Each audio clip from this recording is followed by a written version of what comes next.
Hello mathematicians, this is Miss Jen and I am going to demonstrate 3 different methods for dividing by a fraction. The second method here, multiplying by the reciprocal, is probably the one that you learned first and know the best, but I am willing to bet that you don't understand why or how it works. And so method number 1 is my favorite, and I will also show you method number 3 as well. They all work and they will all get you the same answer. So we're going to take one problem and solve it in 3 different ways, and we're going to get the same answer each time to see that really all 3 of these methods work. So the first problem I'm going to do is 3 and a half divided by 1/4. So if you're like many mathematicians, you probably look at this and kind of start freaking out, but it's alright, we're going to do it. We're going to do it with method 1 first. So for method 1, we're actually going to draw a picture of 3 and a half. There's 1, 2, 3, and there's a half.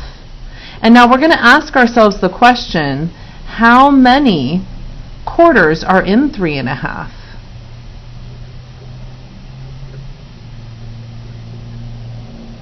So we're going to go ahead and actually count how many quarters we have here. First of all, let's split it up into quarters. That will help us. And then we can count. We actually have 1 quarter, a second, a third, a fourth, 5, 6, 7, 8 quarters, 9, 10, 11, 12 quarters, 13, 14 quarters. So how many quarters are in 3 and a half? 14. Let's go ahead and solve that with this traditional method number 2, this just multiplying by the reciprocal. So in that method, we take this first fraction and first need to write it as an improper fraction. This is 6 halves and another half, so that's 7 halves. And instead of, we're going to do the keep, change, flip. So we're keeping this fraction the same. We're changing the division to multiplication, and we're flipping, we're writing the reciprocal here, 4/1.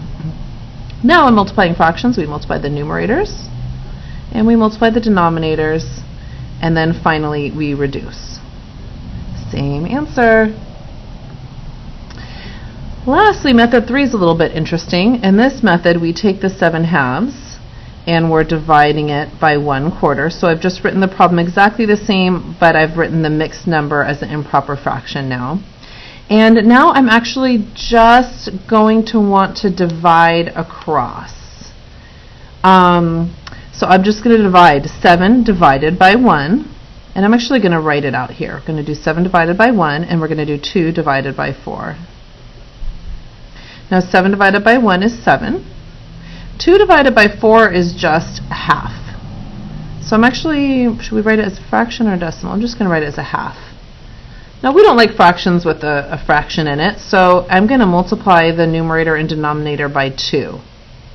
And that's going to give me 14 on top and just 1 on bottom, which is 14. So again, I've gotten the same answer all 3 times with all 3 different methods. I really like this one though. I really like how it works. Let's do a different problem.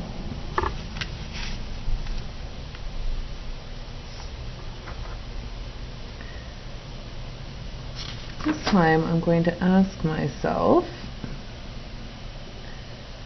what's 4 and 1/3 divided by 2/3?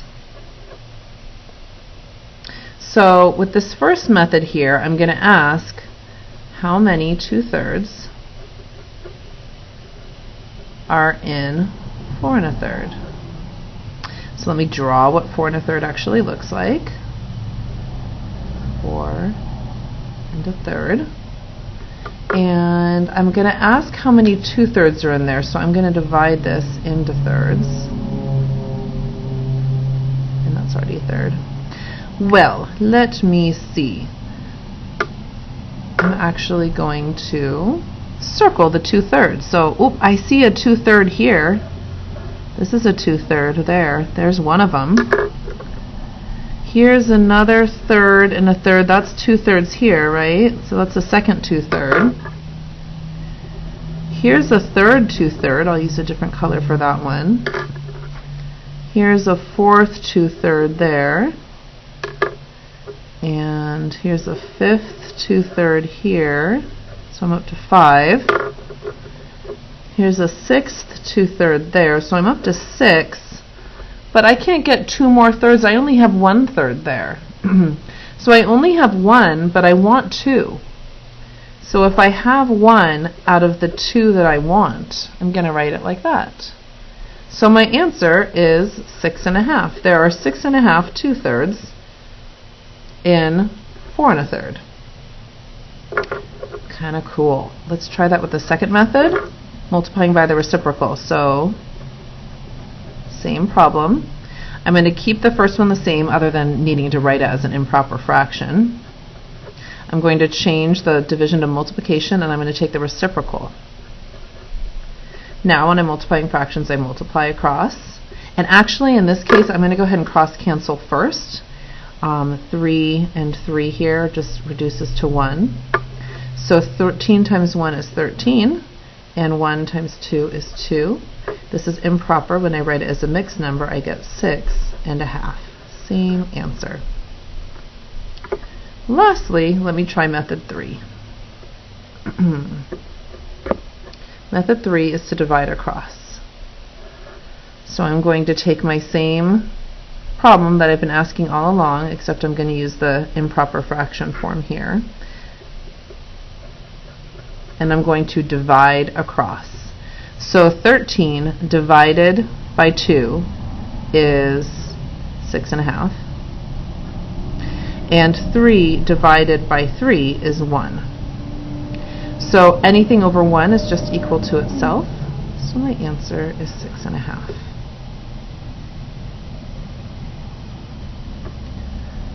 I will do one final example.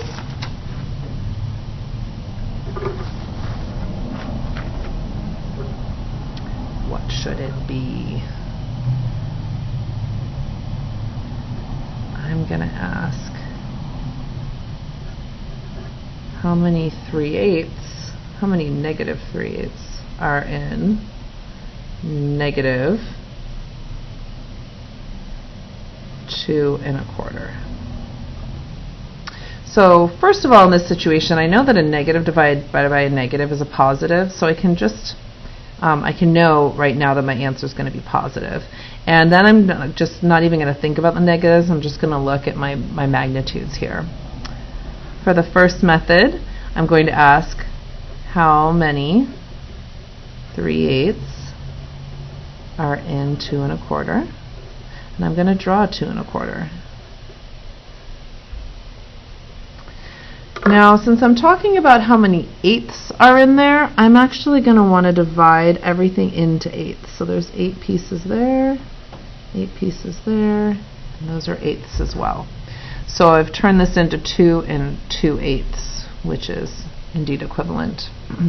So now I'm asking how many 3/8 are in there. Well, here's 3/8 here, that's 1. Here's 3/8 here, that's a second group. My third group, I'll take these 2 and that one over there, that's 3. There's a 4th. Here's a 5th. And this is going to work out perfectly. Here's a 6th. So there were 6 groups of 3/8 in 2 1/4. Let's do that with the just standard reciprocal way. I'm going to keep the first fraction, except I'm going to write it as an improper fraction.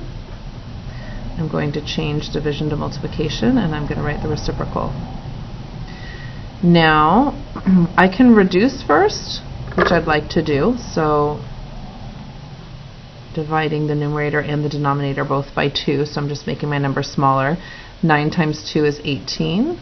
1 times 3 is 3. And 18 divided by 3 is 6. So my answers match. Lastly, method 3, let's divide across. Let's do our 9/4 divided by, this is 9/4 divided by 3/8. I'm going to do 9 divided by 3, which is 3. I'm going to do 4 divided by 8, which is a half. And I don't like halves in the denominator, so I'm going to multiply by something so that I can just get a 1 in the denominator. That's what I really want. What can I multiply this by to get a 1 in the denominator? 2. Half of 2 is 1. If I multiply the denominator by 2, I also have to multiply the numerator by 2. Because really, 2 over 2 is just 1. And if I multiply this thing by 1, I'm not really changing its value. That's the identity property of multiplication. And so I'm allowed to do that. I'm just going to make it look in a different form, but I'm not really going to change its value.